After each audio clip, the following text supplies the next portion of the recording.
Looking at this project as a class project for NYU, you were starting by an inspiration of anthology films and omnibus films like Parisian 10, but this film somehow deftly avoids the sort of staccato short film nature.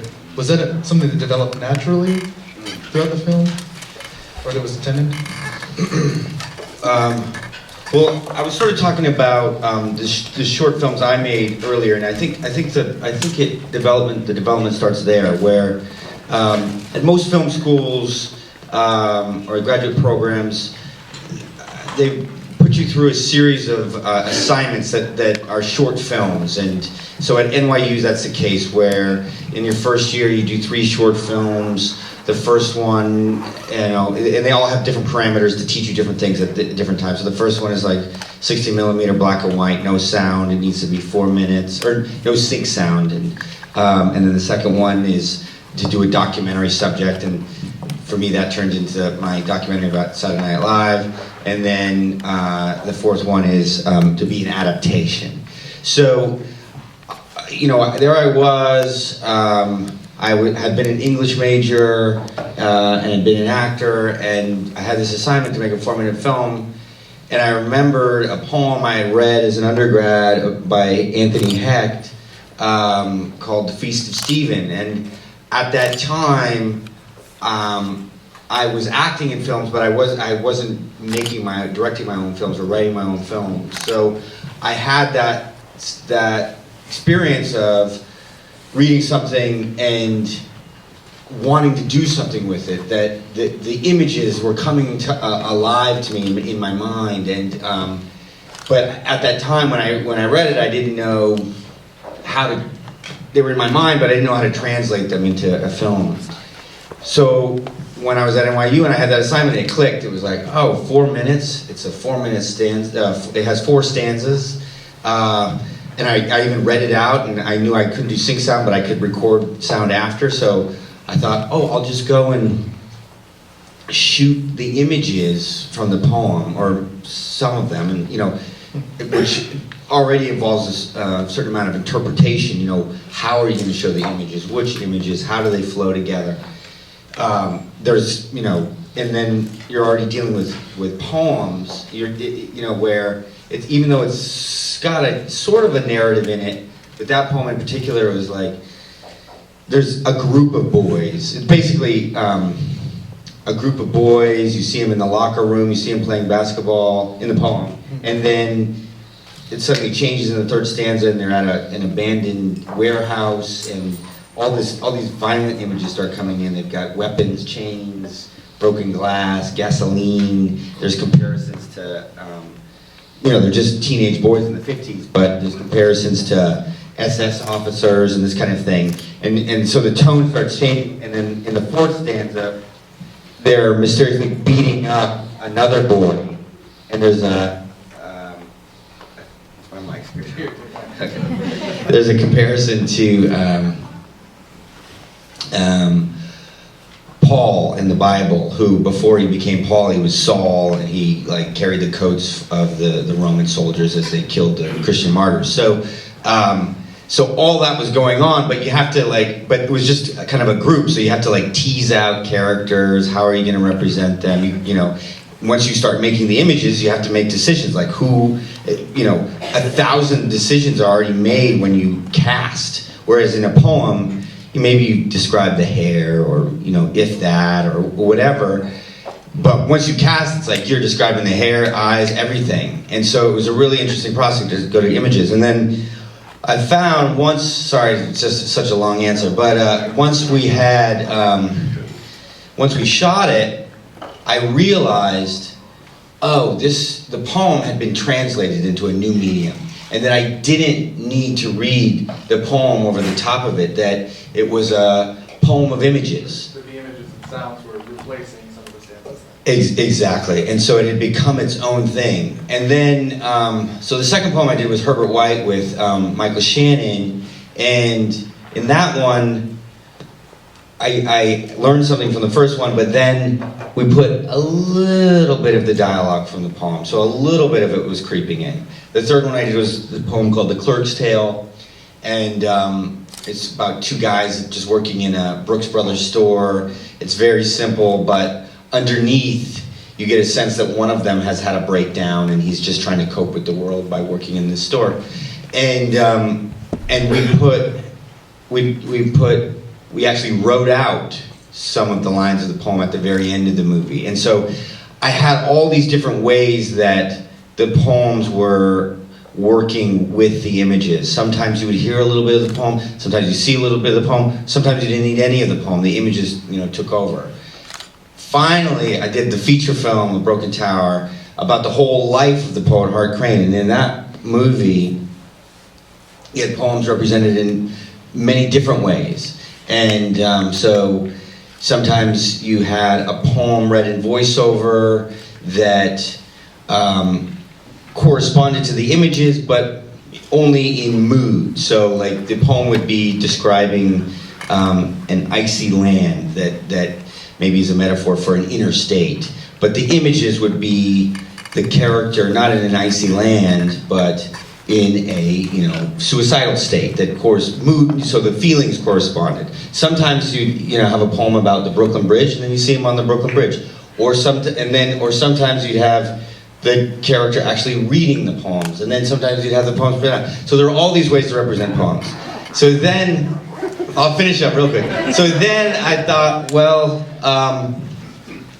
with Tar we had a slightly different situation where that book, like I said at the end of the film, as the character, it felt like each poem was based on a different experience that he had at different times of his life.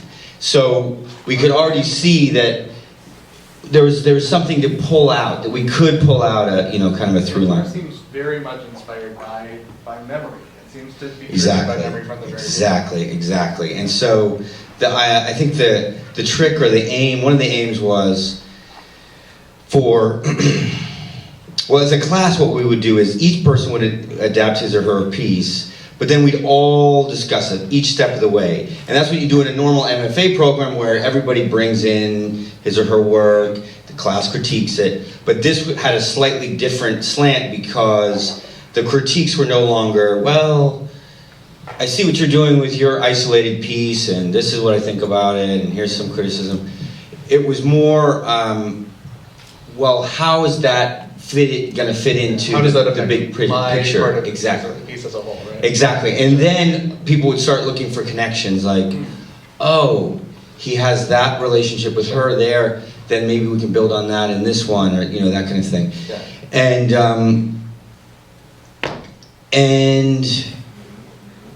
And then, is that Vince?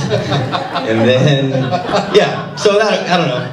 I can go into more detail, but I'll take a break. That's great. I mean, I think what's really beautiful about Tar is that one of the producers is here, Vince. right up there. Yeah. What I think is really beautiful about Tar is that you have 12 different voices all working together to create something that, at the very end, is incredibly cohesive. Mm-hmm. And I think that's very, very difficult to do. And so kudos to you and to the entire team of directors and the team of people behind this film. Yeah. Yeah, I mean, in a way it becomes, it's very Malick-esque. It's the poetry of images in a way, and it's a way to go into the character's head. And that's how I see this movie, that it's one of my teachers at NYU would often say, make your movie in the way that your lead character would make it if he was a filmmaker. And so I very much feel like it's a poet's movie. It's a movie from the inside of the head of a poet. Now, are we seeing cover to cover the entirety of Tar and the text by C.K. Williams, or are there little pieces missing here and there? Yeah, I think we didn't hit every poem. We hit most of them. We hit my favorite ones. Yeah. And now, let me get this straight too. Did the students each create specific short films before compiling it together into the feature? Yes. Okay. So that was, for me as a teacher and producer on this film, it was a great way to do it because teachers and producers are similar, but they wear slightly different hats. Right. So as the producer, you want to be sure that you're, especially if you have some money in the project, like you want to make something that can sell, right? Or it's something that you want it to be. You want to have a little bit of influence on it at least, and. But as a teacher, you want to encourage your students to contribute and to take risks. Exactly. So by allowing them to make their own individual pieces at first, while still thinking of the bigger picture and doing certain things that would align each piece with the others, I allowed them. I was able to give them certain freedom. So there's a ton more material that's not in here. And if you saw, like, just for example, let's say the one with Zach Braff and the horse. Sure.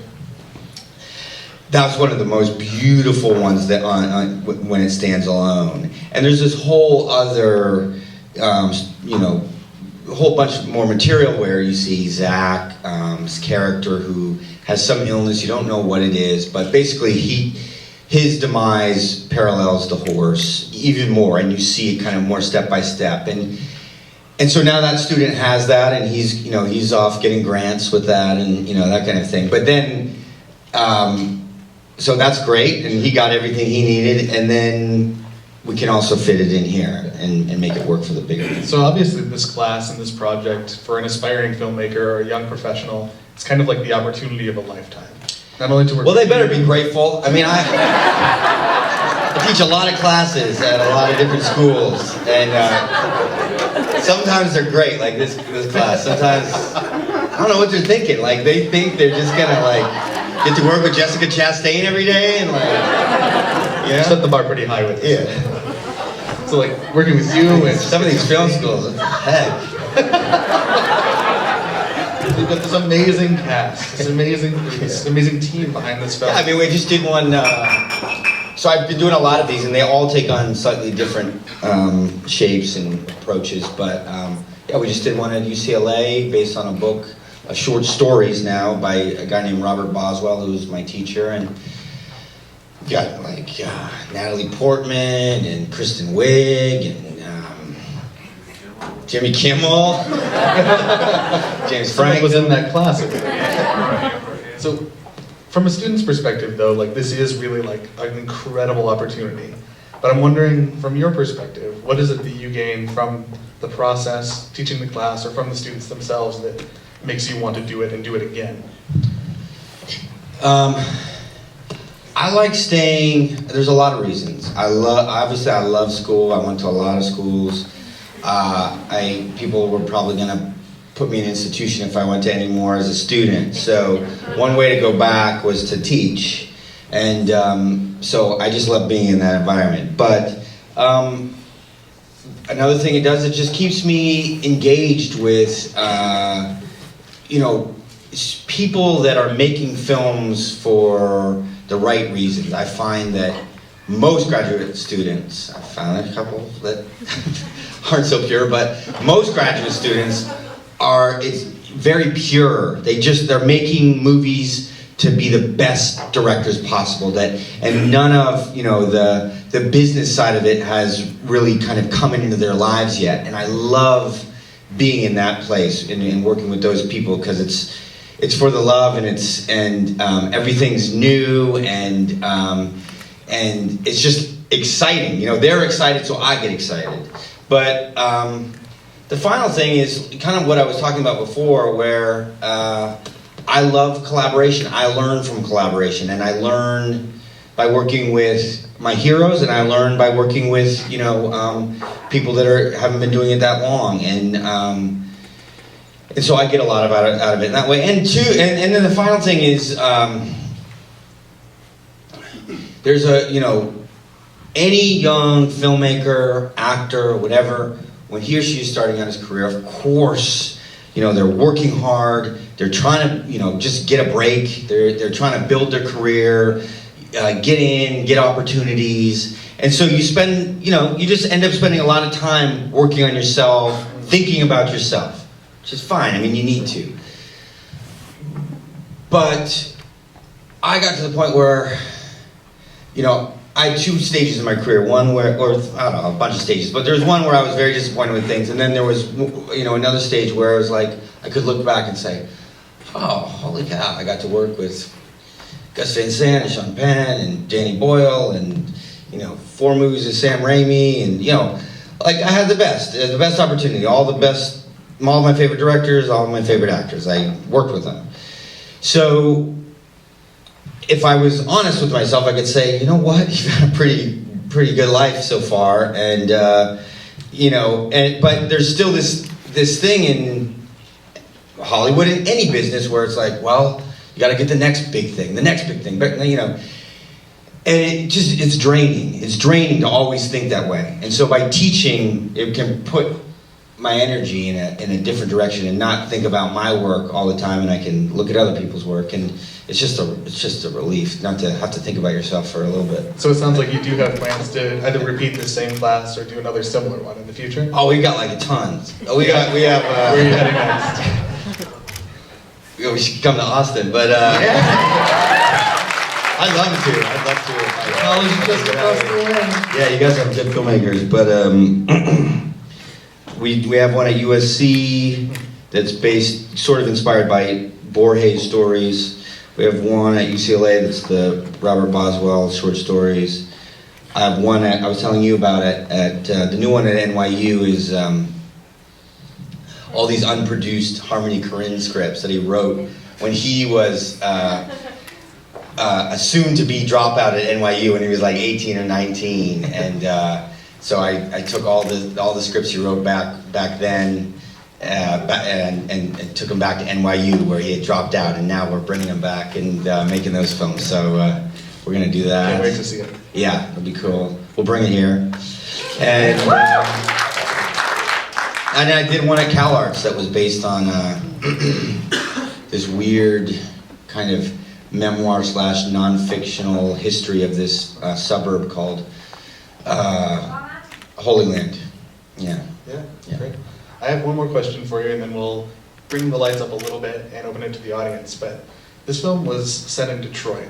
Yeah. I wondered if there is a reason for that, or if so, what the reason is, or the inspiration. Well, the first reason was that I was stuck in Detroit for 6 months making Oz the Great and Powerful. So I was trying to teach this class. So they all came out to Detroit and shot there. But it really went along. We didn't intend to shoot it in Detroit, actually. I was gonna, fly back on weekends. But once we got to Detroit, it's a city that's, in kind of a bad shape.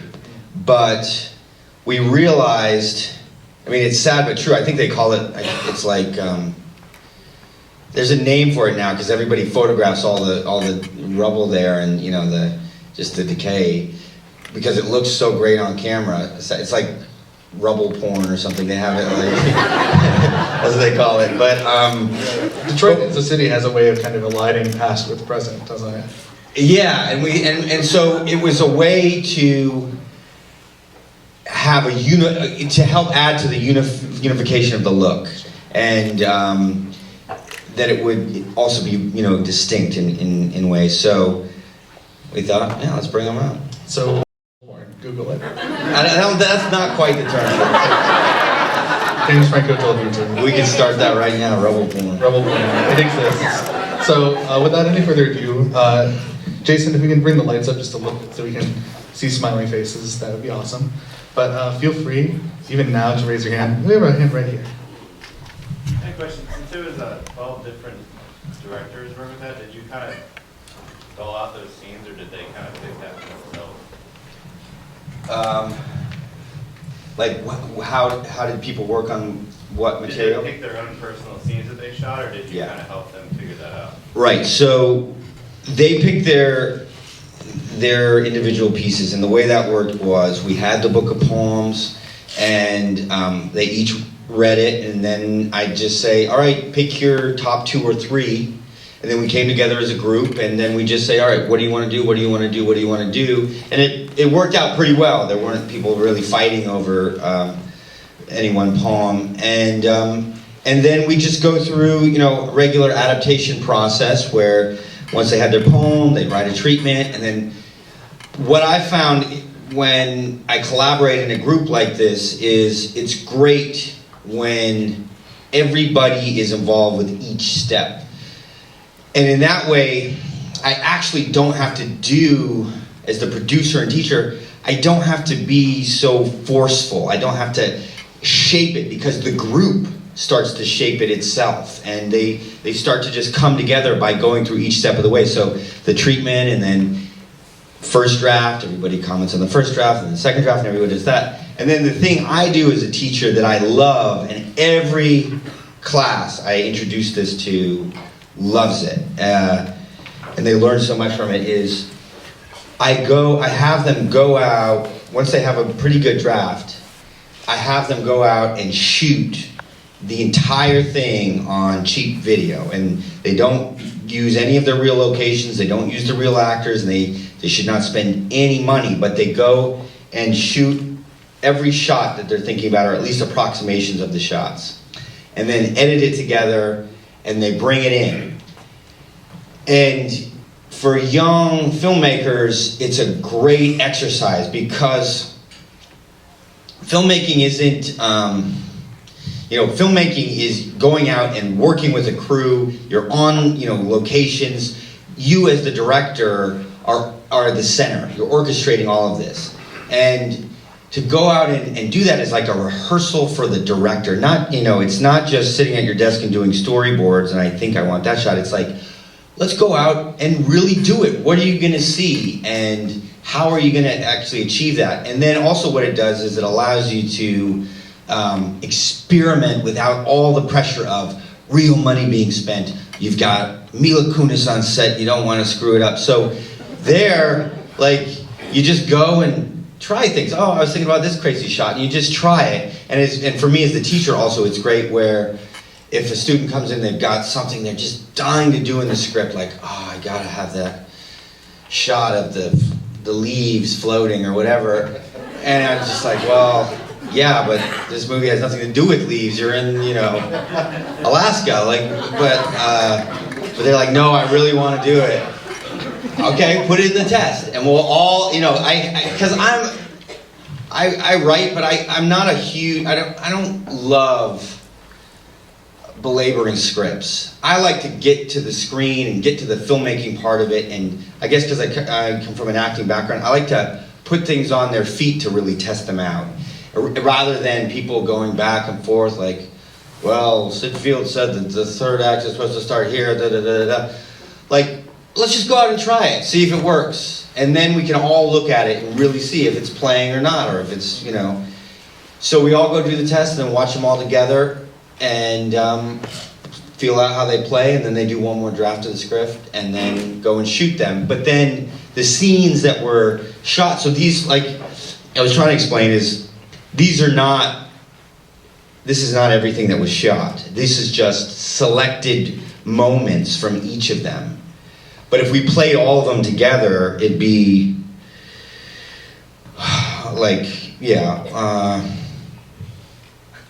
3 hours or something like that, if all the shorts were together, yeah. Do you have another hand? Yes, right over there. Yes? Well, you then. You want to hang out later?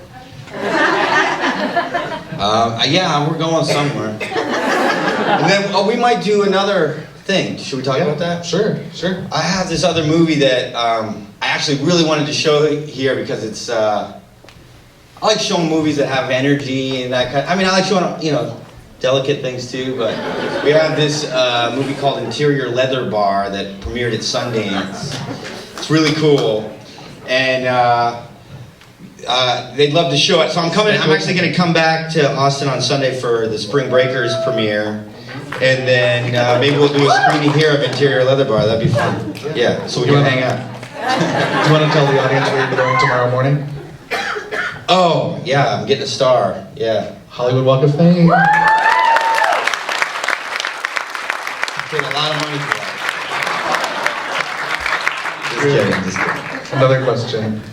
Yes. Is that kind of is that kind of a surreal experience, you know, working with all these students and then here you are getting your own Hollywood star? Is it humbling or does it motivate you to pick projects in a certain manner in the future? Or what is, I mean? Yeah. It's like I said, it's such a relief for me. It's so nice because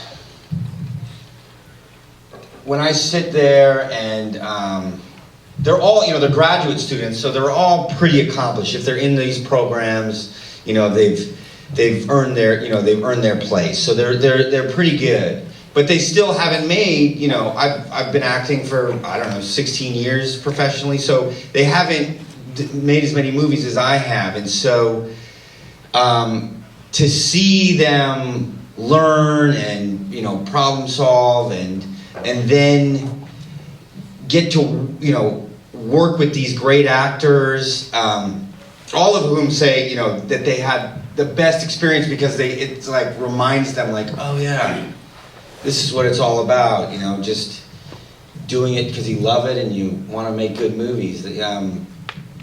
But you see them learn because now, like you've got, Jessica or Mila and, they're used to working with actors that have never been in front of the camera before or something, and you have to really kind of like just say, don't look into the camera or, stuff like that. And now you've got people that are just going to come right on set and give you this full performance.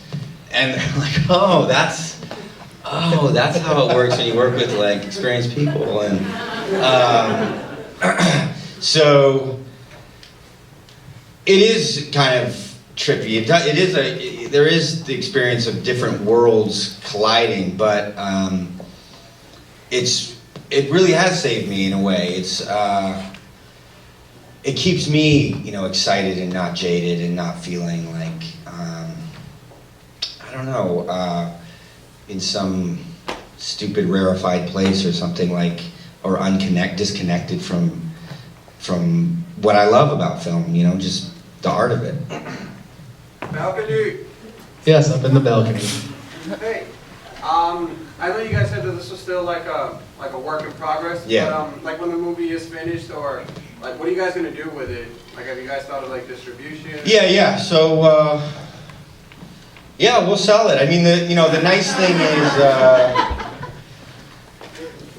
we've worked out a way to make these projects for a responsible budget, but get the best actors around to be in it, and so it allows what that combination allows us is the chance to experiment. It buys us leeway to do unusual kinds of projects because we'll be able to sell it just based on who's in this for what we made it for, at least, and that means then we could do another one. So. We'll sell it and distribute it. Let's take a question. Yes, right there. Yes, you.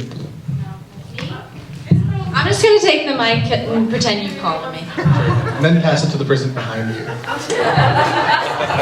Hi. Have you You're ever welcome. shot anything in Austin? Well, we did a little bit. That is your own. Right as the While the movie was starting, we just shot something. If you come back to the Alamo, you might see me up there. in about a week or two, you'll see James Franco with a little bit of a Okay, little my bit of a question. don't We talk. can get to my question then. My question is, what's your favorite part about Austin and being here? Favorite restaurant, anything like that for the locals, right? Right? Good question. I honestly, every time I've been to Austin has been for one of the great festivals that's here, and so I'm really literally always in this place at least once for every trip, and usually more than once. And so this truly is my favorite place in Austin. I go to festivals All over the world. I've been to almost every festival, and no, maybe not, but I've been to all the big. I've been to all the big ones. There's a lot of festivals, but I've been to all the big ones, and I just love. I love being around film lovers, and what you have here in the Alamo Drafthouse is, pretty unique. To have the kind of programming you have here and this setup, and just a place where you can go and it's like, oh yeah, these are my people. These are the people that really love film for the right reasons. And so you have I have a couple of places like that in LA, New York, but you have it here too. So I really, that's one of the reasons I love coming to Austin. Sure, in the back. Thank you for being here. You talked earlier about how Spring Breakers was very different than this film. What are your criteria when choosing a role?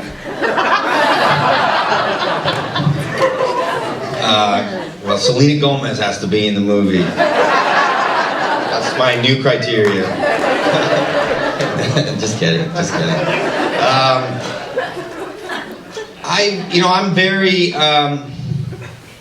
I'm very director driven.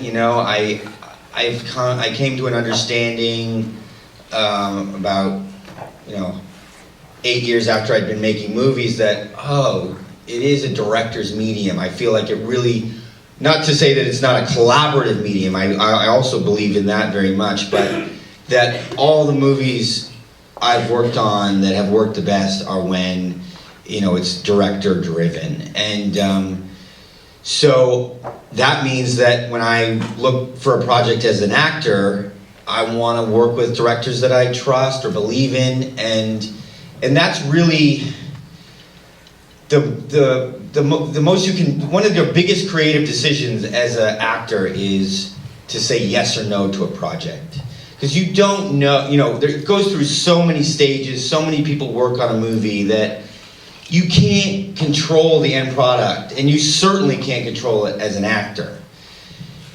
So that means that you have to just go into a project believing in it and believing in the director, and that's all you can do. And I mean, one of the pieces of advice that Sean Penn gave to me long before Milk, when I was really starting out, was just, I think it's in, it's not Cannonball Run, it's one of those race car movies, and there's this Italian character gets in the car with his partner, and he immediately grabs the rear view mirror and throws it out the window. And the guy's like, "What are you doing?" And he's like, "Where we're going, we don't need to look behind us." And Sean was like, you go into a movie, you did it for the right reasons. If it doesn't get critical praise or doesn't, do well at the box office, you just keep going, because you know that you did it for the right reasons. But you have to know that you did it for the right reasons. And so that's sort of how I choose my projects. If I believe in it, believe in the director. And each project has its own sort of frame or reasons for being made. So when I go onto a movie like Oz, that's a huge studio film, it's it's a Disney film, I'm not going to go in there and say, "Hey, I've got this idea, I'm going to give a blowjob to a machine gun or something." I want to fit into that world. And I believe in that project because I believe in Sam Raimi, the director. I'm a huge fan of Oz, and the only way to create that land in that spectacular way is to do it on that scale. So okay, I'll do a big movie like that because this is the only chance I'll have to be acting in this kind of environment. And then when I do Spring Breakers, it's like, I've been a fan of Harmony since I was in high school, and he's, I know, going to push boundaries, so he needs to make it on, a smaller scale so that he can, put everything he wants in that film. And but basically, it comes down to the same thing. Do I believe in the directors? Do I believe in the projects? Are they, making it in the right way for the subject matter? Yes, I thought there was a hand right here. Oh, great. Let's take one on the back of this side. Yes, you back there. Yes, yes. Have you been able to show the film to CK yet? And if so, was he really excited? Yeah, I know CK. I mean, actually, you know what? I've never met him in person. That's him in there, the older man reading. He read the whole book for my class. I was in Detroit. He was in New York, and he read the whole book for my class, and they filmed it for the movie. But he and I are good email friends, and the funny thing about him is that he had a moment where he wanted to be he thought he wanted to be a filmmaker, and it was right before he wrote Tar. I guess he had, he'd been he had a couple books out, and then he had all these weird personal things going on. I think he had maybe a divorce, and something happened with the woman he left his wife for. She left him, but he somehow blamed it on poetry, like that was the cause. And so he thought, I can't write poems anymore. It's ruining my life. And so he thought, I'll write a screenplay and I'll make a movie. I don't know why, but and he thought, I can't. It's not my medium. I can't write screenplays. Because the thing about screenplays is, they're essentially blueprints. They're not the final thing, like a book of poems is the final product. You write a screenplay to make a movie. If you wanted to write a book, then you just, you write a book.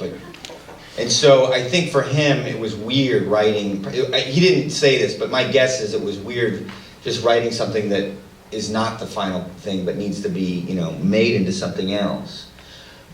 But when I heard that, and then he wrote this book, and he had really started changing his style. It became, I say it in here, he uses really long lines. If you look at any of his, or a lot of his books, the lines will be almost too long for the page, and they have to put a second part of the line below it because it goes too long. And that is, like he said, to capture human speech. A lot of poetry you'll find is, lineated in ways to give different kinds of emphasis to speech, to change speech, to elevate it beyond casual speech. But he was looking for the poetry of everyday speak. And so, and then what he was describing and how he was describing it, I thought, yeah, you know what? It makes sense. It is sort of cinematic. He is thinking in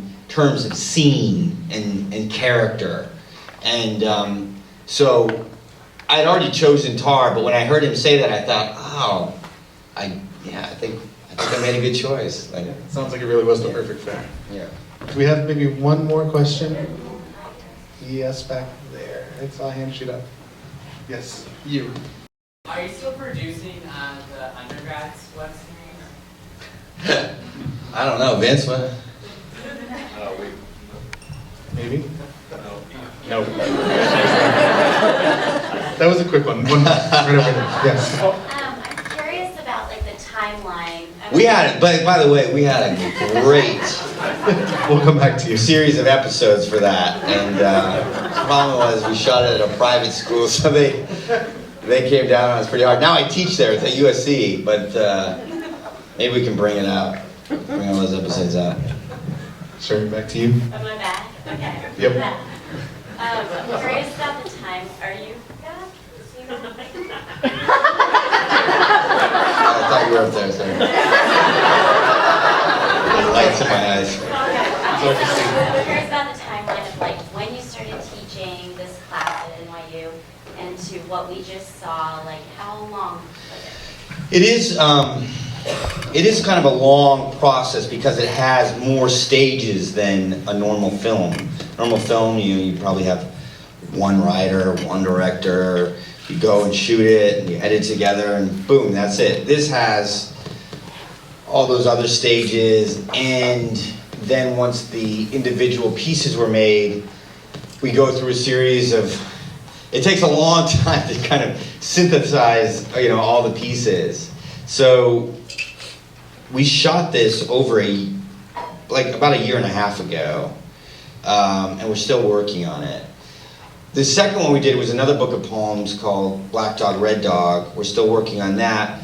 We went into that one after this one, after having learned some things from this one, and tried to design it so that we know kind of the transitions more, that we fit the scripts together beforehand and tried to find an arc before we even shot the individual pieces, but it still sort of ended up too stratified for our taste. And so, again, we're going through the process of finding which moments we want from each and then how they all fit together.